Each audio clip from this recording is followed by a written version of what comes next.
Aujourd'hui je te retrouve dans une nouvelle vidéo. C'est la deuxième fois que je vais la filmer parce qu'en fait je sais pas ce qui s'est passé dans la première version, c'était flou tout le long. J'espère que maintenant ça ira mieux. Ça fait que maintenant je suis toute rouge parce que ça fait une demi-heure que je parle, que je m'excite, que je raconte ma vie et je dois recommencer. Mais donc aujourd'hui je voulais te raconter une anecdote sur moi. Je suis une vraie folle aux chats. J'adore les chats, c'est mes bébés, mes chats. Mais en fait j'ai une malédiction qui fait que mes bébés meurent très jeunes et assez tragiquement. Je sais pas comment ça se fait, mais c'est un fait. Et donc, comme tu as pu sûrement voir, je crois qu'ils apparaissent des fois dans mes vidéos. Dernièrement j'avais deux chats, Lia et Marley, qui sont morts actuellement. Donc voilà, c'est pas super fun comme entrée en matière, mais voilà, les deux derniers sont aussi morts, donc j'ai maintenant plus de chats du tout. Et à force de revivre cette même situation 4 fois, je me suis dit, je crois que je suis maudite. Et donc aujourd'hui je vais te raconter ça. Donc en tout dans ma vie j'ai eu 6 chats, dont 2 qui étaient officiellement plus les chats de la famille, et qui donc eux sont morts de vieillesse, de manière totalement normale, et tu peux être sûr que les 4 autres qui étaient vraiment mes chats sont morts jeunes et de façon pas très marrante. Donc aujourd'hui je vais t'expliquer ça. Donc petite on avait Minou, qui était un chat un peu sauvage, gros, qui vivait sa life, et elle est morte vraiment de vieillesse. Et ensuite il y a eu Kitty, qui était aussi le chat de la famille. Et un jour ma mère a trouvé un petit chat devant la porte qui s'est fait appeler Mélodie. Et elle, c'est vraiment devenu mon bébé. Elle était trop belle. Elle avait un peu l'âge écaille de tortue, elle avait des super longs poils, c'était mon amour. Et malheureusement pour elle, c'était mon bébé. Et ça fait qu'elle n'a pas eu de chance. Déjà très petite, elle s'est brûlée la patte contre une plaque, mais assez gravement. Elle a vraiment perdu toute la peau de sa patte. Mais c'est bon, ça s'est calmé. Ensuite, un jour, alors que j'étais tranquillement dans mon bain, ma mère crie en me disant que Mélodie est tombée par la fenêtre. Et on vivait au 3e étage. Ce qui fait que je suis sortie toute nue et mouillée de mon bain, j'ai enfilé un peignoir et je suis descendue. Et je l'ai retrouvée en bas de l'immeuble en boule, en sang. Et par miracle, elle a survécu à ça. Et bah finalement, ils ont plusieurs vies, mais il y a une limite. Et un jour, après l'avoir perdue, je crois que ça faisait 3 jours que je la trouvais plus. Et il y avait ma meilleure amie de l'époque qui m'appelle et qui me dit qu'elle avait retrouvé Mélodie, ce qui fait que j'étais super contente. Et elle me dit non mais enfin je l'ai retrouvée morte. Et donc en fait on vivait en face d'une route cantonale, et elle s'était fait shooter par une voiture et on l'avait retrouvée à moitié décomposée, morte à côté de la route. Pas du tout traumatisant pour un enfant de 12 ans qui adore son chat. Donc voilà, j'étais vraiment super triste. C'était une énorme perte pour moi. Et ça fait que j'étais tellement triste que ma mère a décidé de me reprendre un chat. Le pauvre chat. C'était Sushi. Et pareil, je l'adorais, c'était mon bébé, il dormait avec moi. C'était genre un gros chat que j'aimais trop, c'était trop bien pour lui faire des câlins. Et un matin, je sais pas comment ça se fait, j'ai eu un pressentiment, faut croire, j'en sais rien. Mais je m'en souviens que quand il est passé à côté de moi, je lui ai dit un truc du genre hey, salut le gros, ou un truc comme ça. Et je sais pas pourquoi, je me suis dit, imagine, c'est le dernier truc que tu dis à ton chat. Et ça fait que d'un coup ça m'a stressée, et genre je lui ai dit mais non, je t'adore, ou un truc comme ça. Et c'est le dernier truc que je lui ai dit, parce qu'en fait on n'avait pas remarqué que ma mère, en partant au travail, quand elle a ouvert la porte, il s'était échappé et il s'était caché sous sa voiture. Et en fait, dans un virage, il est tombé et elle l'a écrasé. Ce qui fait que je perds un chat parce qu'il se fait écraser. Ma mère me reprend un chat et elle l'écrase à elle. Donc voilà, c'était vraiment super triste. J'étais défaite. Donc Mélodie, elle avait même pas 1 an quand elle est morte. Et puis Sushi, pareil, il avait juste pas 1 an non plus. Et il y avait toujours Kitty qui, elle, vivait sa vie tranquillement. Vu que je l'aimais aussi, hein, Kitty. Mais c'était un peu le chat de la famille, c'était pas genre mon bébé. Et heureusement pour elle, c'est ça qui lui a sauvé sa vie. Parce que Kitty, je ne sais pas si elle est encore vivante, mais parce qu'en fait on avait déménagé et elle était triste parce qu'elle pouvait plus sortir, où on avait déménagé. Et ma mère l'a donnée et après elle vivait genre dans les champs, elle était super heureuse. Et en fait on n'a plus vraiment eu de nouvelles, mais logiquement elle a dû mourir de vieillesse maintenant, ou alors elle est peut-être encore vivante et elle gambade dans les champs, mais en tout cas elle a eu une très belle vie. Ce qui fait qu'on est resté plusieurs années sans chat. Ma mère voulait plus parce que plus jeune on s'en occupait pas non plus super bien, ce qui était la caisse et tous ces trucs, on faisait pas trop avec ma soeur et elle voulait plus d'animaux de compagnie. Jusqu'à ce que finalement j'ai eu mon premier chat vraiment à moi. On l'a trouvé avec mon copain en fait dans un dépôt de quelqu'un de la famille. On savait que le chat sauvage qui vivait dans le dépôt avait eu des bébés et on devait aller chercher un truc et moi j'étais venue pour essayer de voir les bébés chats et que j'adore les chats, je suis venue pour les voir et la personne à qui qui a le dépôt m'avait dit que si je trouvais les bébés chats, il fallait pas que je les touche pour pas que leur mère les rejette, mais j'étais allée chercher pour juste au moins les voir et en fait j'étais repartie assez déçue parce que j'en avais vu un passer mais j'avais pas vraiment réussi à les trouver. Et en fait au moment de partir du dépôt, on est dans la voiture et là il y a un truc qui nous passe devant. Je saurais pas dire ce que c'était encore aujourd'hui, c'était, je sais pas si c'était un chien sauvage, un renard mais en tout cas, ce truc allait pas bien du tout, parce que son pelage était vraiment trop bizarre. Enfin, il avait l'air d'être malade et squelettique. Il faisait vraiment peur. Moi, il m'a vraiment fait peur, cet animal. Et le premier réflexe, c'était il faut qu'on le fasse sortir du dépôt, il pourrait aller manger les bébés chats. Et ça fait que mon copain, il est un peu allé voir s'il le trouvait dans le dépôt, et après, il l'a un peu effrayé pour qu'il parte. Mais voilà, il pouvait complètement revenir s'il voulait. Et au moment justement de reprendre la voiture, j'entends un miaulement de chat. Et de base, je pensais que c'était les bébés chats plus loin, mais là, je me dis, c'est pas ça. Enfin, j'entendais vraiment un bébé chat miauler, et ça fait que je sors de la voiture vraiment et je regarde. Et là, je trouve un tout petit bébé chat. Tu t'en douteras, c'était Lia. Et ça fait que je vais vers elle et je dis à mon copain, mon Dieu, mais il faut faire quelque chose. Elle est pas avec les autres, elle a l'air d'être complètement perdue. L'animal qui rôde par là, il va la manger s'il la trouve. Et ça fait que j'appelle celui qui a le dépôt pour lui dire que j'ai trouvé un bébé chat et que j'aimerais pouvoir le prendre dans mes mains parce qu'il va vraiment pas bien et que j'ai envie de pouvoir le déplacer. Il me dit vas-y, tu peux le toucher. Et donc là, je la prends dans mes bras et elle était tellement petite. Et elle était trop chou et elle criait parce qu'en fait elle avait super faim.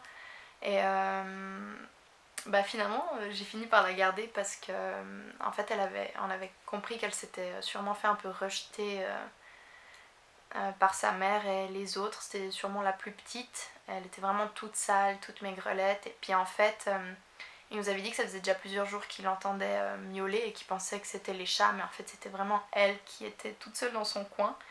Et donc, à partir de ce jour-là, c'est devenu mon bébé à moi. Et elle était vraiment très petite, elle n'était pas sevrée. Et en fait, nous, on devait partir le soir même en Espagne avec mon copain. Et donc, c'est ma soeur et ma mère qui ont pris soin d'elle, qui l'ont nourrie et tout. Et en fait, juste après ça, on a emménagé ensemble avec mon copain. Et donc, on l'a prise avec nous dans l'appartement. Et là, c'était notre fille, c'était notre bébé. Mais elle a toujours été assez sauvage. parce que elle est née dehors et même si elle aimait être avec nous, qu'elle faisait des câlins, elle passait quand même beaucoup de temps dehors. Et finalement, à 1 an, elle a eu des bébés. Je sais que c'est pas bien parce qu'il y a beaucoup de chats qui sont abandonnés ou qui vivent dehors et qui attendent d'avoir une famille et qu'il faudrait tout de suite stériliser si on a une chatte. Mais on n'avait pas vraiment envie de lui enlever ça, sachant que c'est quand même la nature et je sais pas, on s'est dit si elle doit avoir une portée, elle en aura une et après on la stérilisera pour sûr parce que quand même on ne veut pas faire des élevages de chats, mais on trouvait un peu triste de lui enlever ça. Je sais pas. On s'était dit que voilà, on ferait comme ça et puis elle a fini par avoir des bébés. Il y en a eu 3. C'était les Bob. On avait Bob Marley et Bob Moran. Et on a fini par garder Marley, Bob Marley. Et déjà que Lia c'était mon bébé, mais alors Marley, il avait ce truc un peu du mâle. Les chats mâles, ils sont souvent un peu plus câlins, un peu plus bêtes et gnangnan que les femelles qui sont plus actives et sauvages, j'ai l'impression. Et ça fait que lui c'était vraiment mon bébé, je l'aimais trop.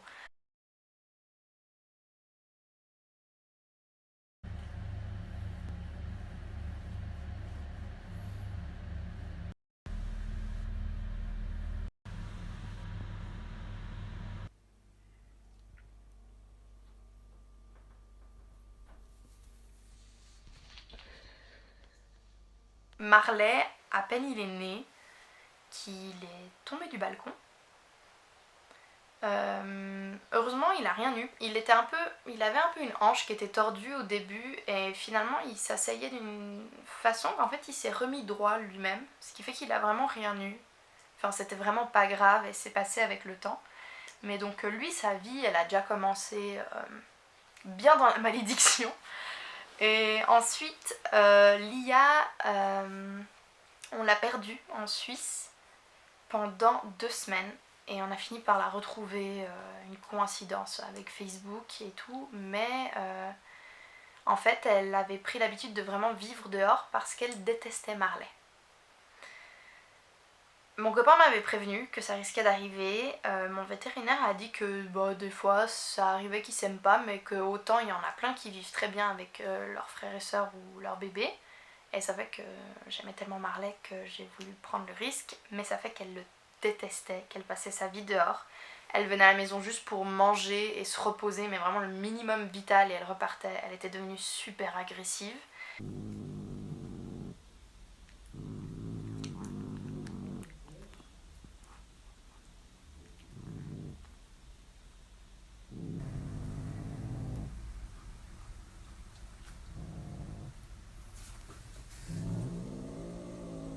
Et ça fait qu'on avait l'habitude qu'elle vive dehors, même en hiver.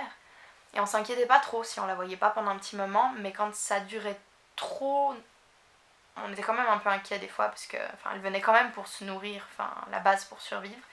Et donc on l'a perdue pendant 2 semaines, on a fini par la retrouver. Elle était vraiment dans un sale état, elle était super maigre, toute sale, enfin, elle nous faisait vraiment pitié, on était tristes et inquiets pour elle. Mais vu qu'on avait prévu de l'amener en Espagne, on avait de l'espoir, on s'était dit qu'ici, vu que c'est quand même beaucoup plus grand, que c'est au milieu des champs, qu'elle arriverait peut-être à retrouver son territoire, qui serait pas le territoire de Marley et qu'elle pourrait être heureuse. Et ça fait que on a pris nos 2 chats en Espagne en été, dans le but de déjà les laisser là, que moi je termine mon dernier semestre de cours que j'avais en Suisse avant de venir vivre en Espagne. Parce que je sais pas quand est-ce que je publie cette vidéo ni rien, mais voilà, je suis en Espagne et puis voilà, je vis ici maintenant au milieu des champs. Et donc voilà, c'est ce qu'on a fait. Et pour Lia, c'était la meilleure décision qu'on avait prise parce qu'elle était au paradis. Je sais pas, le soir où on est arrivé, c'est bon, elle était chez elle, elle était tranquille. C'était un truc de fou, le changement, enfin, c'était plus le même chat.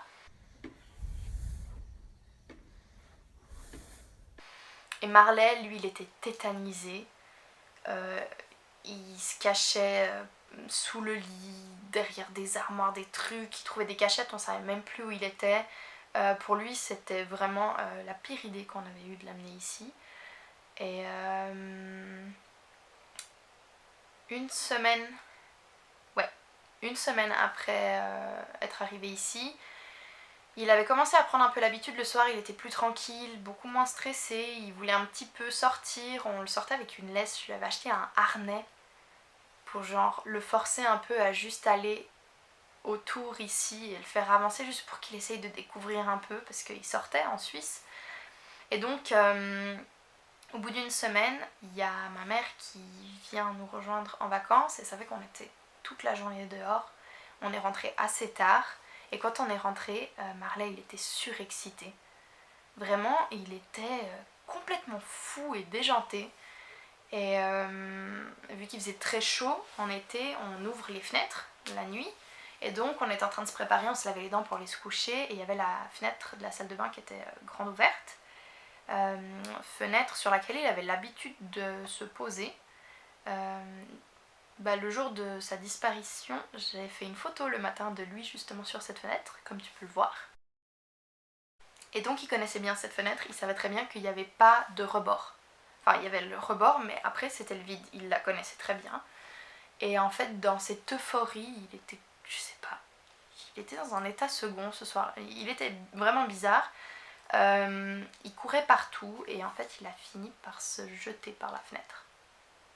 Il a vraiment fait un vol plané par la fenêtre et moi, je l'ai vu en fait faire. Et je suis restée tétanisée. Il est passé en bas et je me suis... Je sais pas, j'ai rien fait. Voilà, là je trouve même pas les mots parce qu'en fait, je me suis bloquée. Je me suis figée et je sais pas, j'étais un peu dans le déni, genre ouais, non, c'est bon, tout va bien, il s'est rien passé. Et je bougeais pas et mon copain il est parti en courant en bas et genre moi je l'ai suivi. Et on a retrouvé Marley tranquille en bas, qui regardait un peu autour de lui vu qu'il était un peu paumé et il regardait comme ça et il faisait même un peu le malin et genre moi je comprenais plus rien. Je le regardais et ça jouait pas dans ma tête. Je venais de voir mon chat se lancer par la fenêtre, faire une chute de... Je sais pas, c'est super haut depuis là où il est tombé, je sais pas, de au moins 10 mètres, même plus. Et il était tranquille. Et ça fait que je l'ai tout de suite attrapé, j'ai touché les articulations, j'ai regardé son visage. Et je l'ai laissé, et il avait l'air d'aller super bien. Et je comprenais rien. J'étais un peu sous le choc. J'étais un peu... Je sais pas, je savais pas trop quoi faire. Ce qui fait qu'on dit, bon, bah, je sais pas, on le laisse là. Et il a l'air de vraiment vouloir sortir, donc on le laisse dehors et puis on verra après. Et ça fait qu'une heure plus tard, on lui descend une cage, une petite caisse pour les transporter là. Il aimait bien des fois se coucher dedans. Et on se dit comme ça pendant la nuit, s'il a envie de se poser dans un truc qui lui donne l'impression un peu d'être dans sa maison. On lui avait laissé ça. Maintenant, j'arrive plus à dire si on l'a vu quand on a descendu de la caisse ou pas. Mais on l'a jamais revu. Ce qui fait qu'il y a deux hypothèses, c'est soit en fait à cause de la chute il a eu éventuellement une hémorragie interne et il s'est éloigné pour mourir, ou soit il s'est perdu dans la forêt et il s'est fait attraper par un animal. Quoi qu'il en soit, je pense qu'il a fini mangé par un animal.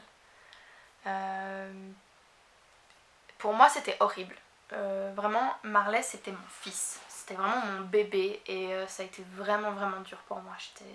Tout l'été j'étais pas bien. C'était horrible. J'avais l'impression en fait d'avoir tué mon chat parce qu'il vivait sa petite vie tranquille en Suisse et je l'ai amené ici. Il a passé une semaine horrible et il a fini par mourir, enfin disparaître mais mourir. Et je culpabilisais trop. C'était vraiment horrible. Et en plus, j'ai jamais eu de confirmation de sa mort. Pour moi, il était juste jamais revenu. Ce qui fait que pendant des mois, j'espérais qu'il revienne.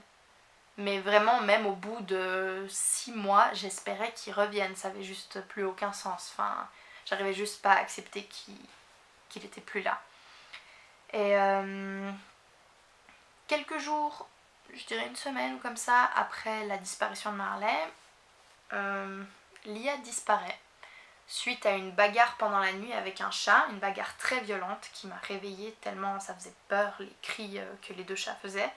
Je suis descendue, en fait je l'ai pas vue mais j'ai compris que c'était elle et quand je suis descendue il n'y avait plus de chat. Et j'ai su que c'était Lia qui se battait vu que le lendemain elle n'était pas là et jusque 4 jours plus tard elle n'était pas là. Et pareil je l'ai cherchée partout. Je me suis dit c'est pas possible, enfin, j'ai amené mes chats dans la gueule du loup quoi. Et finalement elle a réapparu un matin, toute maigre, toute sale, assoiffée, fatiguée, je sais même pas comment elle avait survécu, mais elle a réussi à revenir jusqu'à la maison et elle a fini par remanger, se reposer et elle allait de nouveau super bien. Ce qui fait que je me suis dit genre après ça, Lia c'est bon. C'est la reine de la forêt et des champs, il pourra plus jamais rien lui arriver. Et je me serais jamais douté que on l'a laissée l'été ici. Je suis retournée faire mon semestre et tu savais que je l'ai pas vue pendant 6 mois. Et au bout de 6 mois, j'ai emménagé ici. J'ai pu profiter d'elle pendant 2 semaines jusqu'à ce qu'elle disparaisse. Et donc, elle, sa disparition, cette fois-là, il s'était rien passé de spécial en fait la veille. Elle était là et elle est juste pas revenue. Et j'ai pas compris. En fait, il n'y avait pas d'explication logique. Pour ça que je m'inquiétais parce que il n'y avait pas de raison qu'elle ne revienne pas à moins qu'il lui soit arrivé un truc. Et en soi, j'espérais quand même qu'elle reviendrait parce que c'était Lia, elle avait survécu à tout jusque-là. Et finalement, 2 semaines plus tard, avec mon copain, on l'avait cherchée partout, vraiment partout. Et en fait, la maison, si tu veux, elle est là. Et tu peux arriver par ici ou par ici. Et en fait, on était arrivé par ici des commissions, on avait oublié un truc important et on est reparti par ici. Et ça fait qu'on n'était pas du tout censé passer par là à ce moment-là, mais faut croire que oui, il fallait qu'on passe par là. Et en fait, on passe avec la voiture sur ce petit chemin et là on voit un rapace ou un truc comme ça. Je sais jamais, une buse, un de ces oiseaux-là, qui dans ses griffes tenait un animal mort. Et mon copain il dit oh regarde, je crois qu'il a attrapé un lapin. Et là moi je dis c'est pas un lapin, c'est Lia. Et je sais pas comment parce que le truc il était super loin, l'animal était méconnaissable, mais je sais pas, j'ai senti, je le savais, c'était Lia. Et je lui dis non c'est Lia, il faut que tu t'arrêtes. Et lui il s'arrête un peu, il écoute ce que je dis, mais il dit mais non, enfin c'est pas possible. Et le fait qu'on arrive avec la voiture, qu'on s'arrête, ça a un peu effrayé l'oiseau qui a lâché l'animal et qui est parti. Et là mon copain il va regarder et je lui dis c'est Lia, et j'étais déjà en train de pleurer. Je paniquais, je comprenais rien et puis il disait mais attends, enfin je sais pas. Et j'osais pas regarder et j'ai un peu regardé comme ça et j'ai vu une des pattes et j'ai tout de suite su que c'était elle. Et là je me suis effondrée, je comprenais plus rien, j'étais vraiment triste. Je me suis dit genre 6 mois qu'elle vit là, tranquille sans moi, je reviens, elle meurt. Si ça c'est pas une malédiction, je comprenais pas. En fait je me mettais toute la faute dessus alors qu'en vrai plus j'y pense plus ça... Enfin, c'est pas ma faute mais faut croire que je suis un peu maudite quand même. Et mon copain il va vite chercher une brouette à la maison, on la prend à la maison et on l'enterre ici. Et elle avait dû mourir le soir où elle n'est pas revenue ou dans les jours qui ont suivi parce qu'elle était à moitié momifiée. Elle était méconnaissable. En fait, elle s'était fait manger tout le ventre par un animal qui lui avait ouvert le ventre et mangé l'intérieur. C'était horrible comme vision. Et donc on l'a enterrée ici, et même si c'était physiquement l'enterrement de Lia, pour moi c'était assez représentatif. C'était un peu l'enterrement aussi de Marley, vu que j'ai jamais pu voir son corps, j'ai jamais eu de confirmation de sa mort. Je me suis dit si Lia est morte, c'est que Marley il n'a pas survécu une nuit à l'extérieur. Et donc on l'a enterrée, on lui a mis une jolie plante de lavande, et c'était un peu le moment de tourner la page. Donc voilà, je n'ai plus aucun chat. J'ai plus envie d'en avoir pendant un moment. Je comprends toujours pas pourquoi, hein, j'en sais rien, c'est peut-être vraiment que des coïncidences ou alors peut-être qu'il y a une raison pour que mes chats ne vivent jamais très longtemps et meurent tragiquement. J'en sais rien, je sais pas, j'ai pas d'explication. J'essaye de pas me mettre la faute dessus pour la mort de mes chats parce qu'en soi j'y peux rien. Mais je reste au fond de moi persuadée que si ces chats c'était quelqu'un d'autre qui les avait eus, ils seraient encore tous vivants et qu'ils vivraient une belle vie. Ce qui fait que je sais bien qu'un jour j'aurai de nouveau des chats. J'aime trop ces animaux pour ne plus en avoir, mais ce serait égoïste pour le moment en tout cas d'en prendre, sachant que je vis au milieu des champs et que tous les chats se font manger ici, faut croire. Donc voilà, c'est le paradoxe. J'adore les chats, mais je suis incapable d'en avoir qui restent vivants à mes côtés. Maintenant, je vais mieux. Et c'est pour ça que je suis capable de raconter cette histoire avec le sourire et puis d'expliquer ça un peu comme une anecdote. Mais c'était pas facile. Et voilà, maintenant, c'est la vie, c'est passé. Et puis, il faut avancer. Mais je découvrirai comment avoir un chat à mes côtés qui reste vivant le plus longtemps possible. Donc voilà, c'était une petite histoire sur moi et on se retrouve dans une prochaine vidéo pour plus d'aventures. Ciao!